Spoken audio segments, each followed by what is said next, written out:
Oh, hi, Blaze. Oh, hi, Hannah. Hi, and welcome back to the podcast. It is the sub podcast for Breakdown the Universe The eighth pod of of Christmas. the 12 pods. So, what did your true love get for you today? My true love gave to me a weird Christmas murder Oh, yeah. in Kiss Kiss Bang Bang. It is a weird murder plot. Now, I will say for, I don't know, a bit of context, this movie I had never seen before. Same. I just Googled a list of recommended Christmas movies you must see. Yep. And for some reason, this one was on it. I mean, basically, the only thing it has that makes it a Christmas movie Yep. is it's set at Christmas time. Mm-hmm. They go to Christmas parties. Mm-hmm. And the lead actress wears a very Christmassy outfit. It is. It's the, what is it? Sexy Mrs. Claus outfit kind of deal. Because she's a hostess for parties in Los Angeles as a struggling actress. So, okay. Kiss Kiss Bang Bang is... we will get away from talking Marvel. It will happen eventually. But this is the movie. Robert Downey Jr. credits this movie for the reason he was able to get Iron Man. Really? Because no one was hiring him at the time. He was not an entity in Hollywood in any way, shape, or form. And he was approved and considered for the role because they didn't have to pay him much. Yep. The budget for this film was only $15 million. So, $15 million sounds like a lot of movie, but even for a Hollywood movie in the early 2000s, that's not a lot of money. Yep. So he fit in the budget is basically where we got to. So, but it's the quick talking, wisecracking wit in this movie. I mean, you've spoken previously about how Will Smith always plays the same character. Yes, Will Smith. I have, yeah. Watching this movie, this is the exact same character he plays in Iron Man, Very much. just without the fancy technology. Yes, it is. And the genius level intellect. Yeah. Yeah. This is just Robert Downey Jr. being Robert Downey Jr. But I don't know that that's true. I mean, Robert Downey Jr. is not, as much as he embodies the character of Iron Man, he's not Iron Man. It's not the same as when Will Smith plays Deadshot in the Suicide Squad. He's just being Will Smith shooting guns accurately. When he plays Jay in Men in Black, he's just being Will Smith fighting aliens. When he's the guy in Independence Day, he's just Will Smith shooting down aliens. It's not the same. In my opinion, it's not the same. Sorry, this is not a podcast about bad-mouthing Will Smith, because otherwise this could go for a while.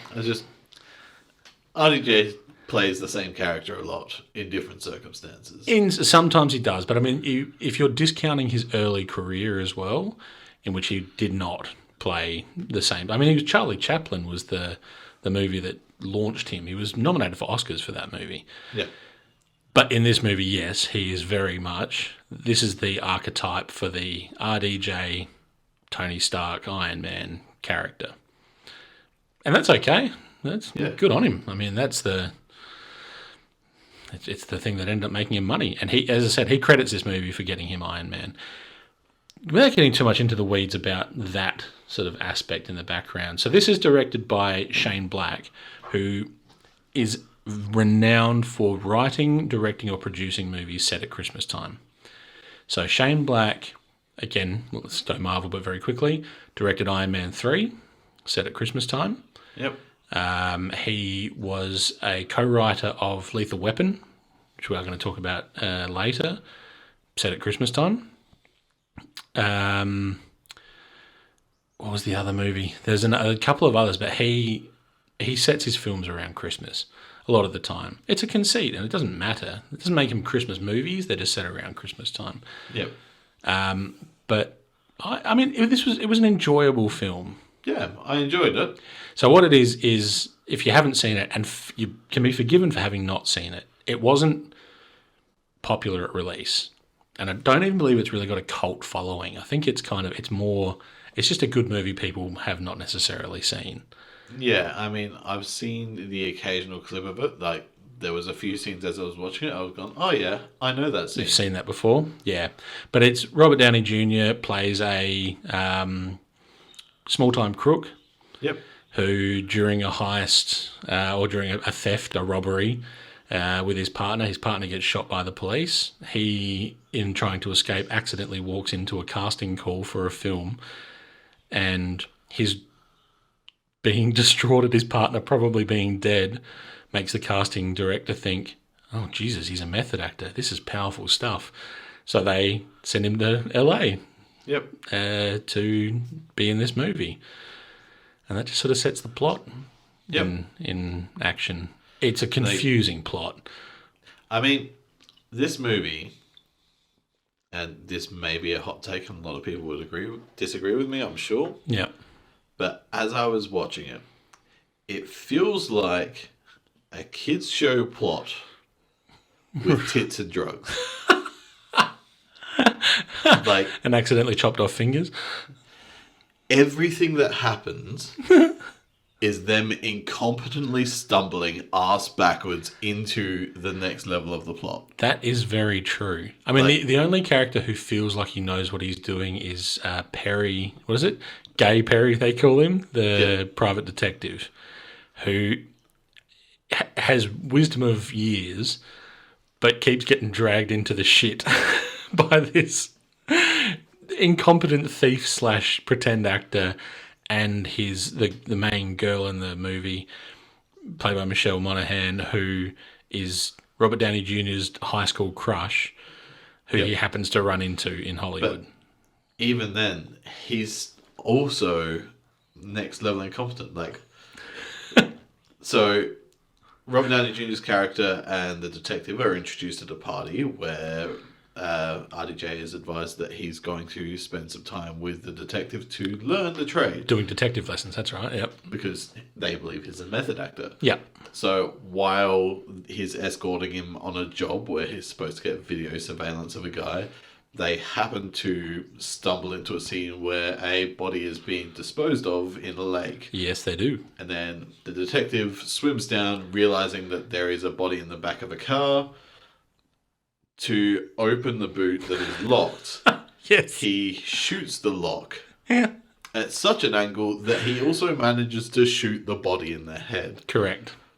That's not a competent move. No, but to make it even more incompetent, so they remove the body from the boot, and then I can't remember what's RDJ's character's name. Hang on. Harry, I believe. Harry. Okay, but Harry gets the detective's gun and chucks it in the lake next to the car. Yep. The detective goes, "What'd you do that for?" So you mean when they dredge the lake, they're not only going to find the car that the body was in, but what they will now assume is the murder weapon? Yep.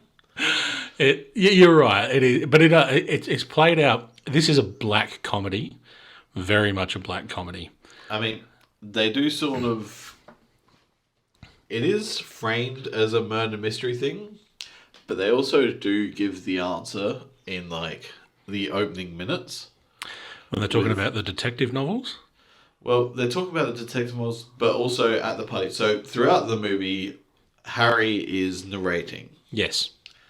And there is a scene where he is talking about the person who ultimately ends up being the villain and his daughter and what's gone on with their history. That's right. And then makes a clear reference to this is setting up something that's going to be happening in the third act. That's right, because he's telling the whole story. He's not quite the unreliable narrator. It's not like he's embellishing the story, but he is not a good storyteller. Yeah. Is that the best way? It's a weird story being told by a bad storyteller. They essentially tell you in the first act that the answer to the mystery is this guy's to blame. Yes. You don't know what the mystery is yet, but this guy's to blame. Yeah, and it ends up being some weird sort of inheritance issue, like between a retired actor, his daughter, and issues with money that it has been revealed at the start of the movie have been, in air quotes, rectified. But the murder is a direct result of. It ends up being Essentially, his daughter was trying to sue him. She disappears for a while and then comes back and everything is fine. Yeah.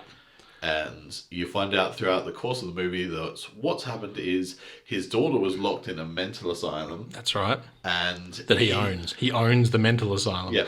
Yeah. And he's gone and found someone that looks close enough to his daughter. Yes. To pretend to be his daughter in the meantime. Yeah. And everything was going fine until his daughter's girlfriend wanted to come visit from France. And they realised he would recognise that's not his girlfriend. That's right. So they needed to alleviate any questions by disposing of the actual daughter from the mental facility, which is the corpse that's found in the car. And then when it all goes wrong, eliminating everyone that could potentially be involved. Yeah. Yeah, it's a subplot to do with Michelle Monaghan's character and her sister committing suicide, which is tragic by the end. God. Oh, there are some dark themes. Yeah, I'm not going to go into those at this stage because that is so depressing, that last reveal about her, the belief that she believes her sister was murdered. And she was not, and for horrific reasons, but Perry, the gay Perry, and I shouldn't keep calling him Gay Perry, but this movie is literally his character's name. And he refers to himself as that. Played by Val Kilmer, and I read this the other day, Shane Black wrote him as a gay character deliberately, not with Val Kilmer in mind, but deliberately to be a gay character because he said he couldn't think of a movie where the gay character was kicking down doors and shooting people and being somewhat competent in that action arena. Yeah. And he's right. Like, normally a gay character leading up, even in those early 2000s, played a stereotypical... flamboyant, effeminate. Yeah, correct. And, I mean, there's some certain terms that they use in this film that you wouldn't use in a movie these days unless you were doing it for shock factor. But he's also not playing a stereotypical gay character. He just happens to be gay. Yep. But they do reference it multiple times to make sure you know he's gay. They do. And... it is sort of a running bit of him accusing everyone else of being closeted in gay. That's right. Well, I didn't realise this. The final scene of the movie is literally, what's his name? Harry, Robert Downey Jr., talking to a camera, telling the story, revealing he now works for Perry, for the detective agency. But I didn't get the implication. They're engaged. I didn't get that either. It says it in the description on Wikipedia with the heavy implication that they are now engaged. And I didn't pick that up at all. Particularly considering he was in love with Michelle Monaghan's character the entire time. Yep. Very much so. But, no, I'm not going to say I enjoyed this movie. It was a weird kind of trip and hard to keep track of what was going on. Oh, absolutely. It was, as I said, it was cartoon shenanigans. Like, the final act, the things that happened. So, the lead female accidentally cuts off his finger. Yep. By closing a door. Yes. Then he gets it reattached. It gets ripped off. As she's taking him to go to the hospital, they find the crooks that have been harassing him. Yep. She decides to follow them, leaving him in the car where he just happens to pass out. And then the fake daughter? But like, what happens from here? She then goes to rescue Perry, who is being set up and about to be taken out. And as she's calling out, she's not getting there. She just happens to stumble and misfire her gun, which gives Perry the warning. That's right, yep. So he manages to dive out of the way just in time, and someone else takes out the bad guy that's trying to get him. That's right, the food cart operator. Yeah. Yes. Then the fake daughter who's in it with the crooks just happens to steal the car that Harry is sleeping in the back of. Take him to the place he needs to be so that he can carry on. He hides under the bed as she gets murdered. Yep. Then happens to kill the other crook. That's right. Then a dog steals his finger, so he has to stay there. It's so weird. But, so, I mean, this movie, I wouldn't, I'm going to say, I'm not adding it to my Christmas playlist. It's not a Christmas movie. No, I don't think so. We watched it and we kept talking about it because we said we would. Not to anyone in particular, just to ourselves. But it it's not going on a list for classic Christmas films. Yeah, no. This is the most simply Christmas adjacent movie we're going to watch and review. So, I mean, I think it's worth a watch if you're looking for some wacky hijinks, detective thriller mystery. dark comedy, Dark semi-neo-noir kind of theme. I mean, warnings for some very dark topic matter. Yeah. Yeah. With that small moment of, at the very end, Perry and the dad and him effectively not, I wanted him to kill him. I wanted him to kill him too. I mean, we won't give too many spoilers, but the father is an asshole. In fact, that word's not strong enough. I won't say the word that he is, because I just don't feel it's a need in a Christmas movie, in a Christmas podcast. But he is vile, and Perry, and denies it as well. Like, seems to be in denial that he was ever doing anything wrong. Yeah. And Perry slaps him around. He's like in bed with tubes coming out of his face. He's an elderly man, and you get the sense he's dying. Perry doesn't care, and I agree. Oh, absolutely. Just because you're sick doesn't mean you get away with the nastiest shit you've been doing. And that's why I wanted him to kill him or do something to make his suffering worse. more. Yeah, agreed. But anyway, we'll leave it there, because look, this is a Christmas podcast. We don't want to get too deep in the weeds of awfulness. But look, recommend for a good movie, not for a Christmas movie. Yep. All right, very good. Well, that is the eighth pod of Christmas done. What are we talking about next? Good question. I believe it is The Santa Claus. The Santa Claus, another movie from my childhood. That's all I'll say right now for that one. But anyway, thanks again for being here, Blaze. Cheers, Henry. Thank you. Bye-bye. Bye. Thank you for listening to yet another episode of Breakdown the Universe and our special series, The 12 Pods of Christmas. If you would like to reach out to us, you can find us on Facebook, X/Twitter, Instagram, and TikTok. Or if you'd like to send us an email, you can send it to breakdowntheuniverse@gmail.com. From Blaze and Henno, Yuletide greetings.